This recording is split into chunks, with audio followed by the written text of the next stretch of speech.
Assalamualaikum warahmatullahi wabarakatuh. Di sini saya akan melakukan uji kenormalan data yang dimana di sini ada 8 data. Yang pertama, data tekanan darah rumah sakit, distro 1, distro 2, SIG, produk, perokok, dan kadar nikotin. Kita akan melakukan uji kenormalan data terlebih dahulu dikarenakan data tekanan darah hanya sampai 20 dan yang lainnya lebih dari itu. Kita akan melakukan select case terlebih dahulu. Caranya, klik data, select case, pilih yang ini, based on time or case rank, pilih rank, kolom 1 isi dengan 1, kolom kedua dengan 20, seperti ini. Klik continue, dan setelah itu klik OK.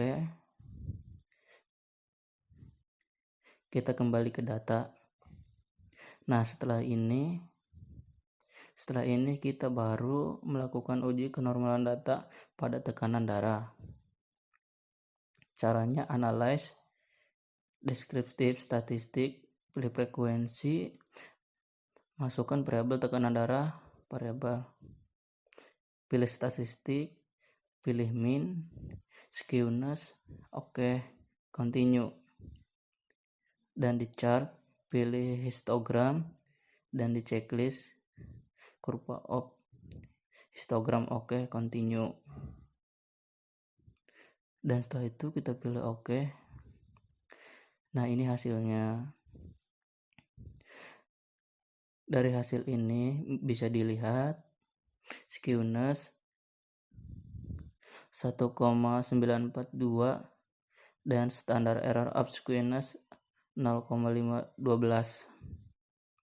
Bisa dikatakan normal apabila skewness dibagi dengan standar error skewness lebih kecil daripada 2. Sedangkan ini skewness 19,42 dan standar error skewness 0,512 adalah lebih besar daripada 2. Bisa dikatakan hasil ini tidak normal. Dan yang kedua, kita lihat dari histogram. Dan histogram juga ini berbentuk tidak normal, kupranya seperti ini, melenceng ke kanan. Dan dapat disimpulkan dari data tekanan darah ini berdistribusi tidak normal. Setelah ini, jika kita ingin belajar lagi dengan uji Conor-Perno, kita akan coba dan kita akan kembali lagi ke data. Langsung saja masuk ke analyze, descriptive, pilih explore, dan kita akan uji tekanan darah. Langsung masukkan ke independent range. Uji statistiknya, klik OK, biarkan saja continue. Di plot, kita matikan stand and lab. Kita checklist, normality plot, continue. Setelah itu klik OK, dan akan keluar data seperti ini. Kita lihat di test of normality. Nah, dari data Conor-Perno dan nilai V yang dimana 0,00 berarti lebih kecil daripada 0,0005. Bisa dikatakan dengan uji ini tekanan darah tidak normal. Maaf, sekali lagi, variabel tekanan distribusi ini tidak normal. Dari data tadi kita akan melihat variabel tekanan darah dari rumah sakit. Kita kembali lagi ke data. Kita ingin mengetahui apa ada perbedaan tekanan darah untuk pesanan yang dirawat di rumah sakit A atau rumah sakit B. Ini disebut dengan uji beda 2 sampel independen. Kita akan melakukan uji beda 2 mean sampel independen. Caranya di sini, pilih analyze, non-parametric test, pilihnya yang independent sampel. Nah, langsung ke field. Nah, untuk ini kita rubah terlebih dahulu. Caranya variable view. Nah, seperti ini. Variable rumah sakit di data kategori kita ubah koordinal. Untuk semua kategori kita ubah ke ordinal.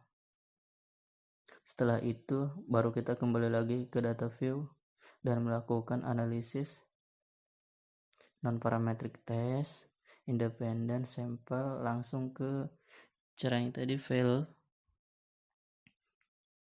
Tekanan darah kita masukkan ke test file, langsung masukkan ke sini, dan data rumah sakit kita masukkan ke grup.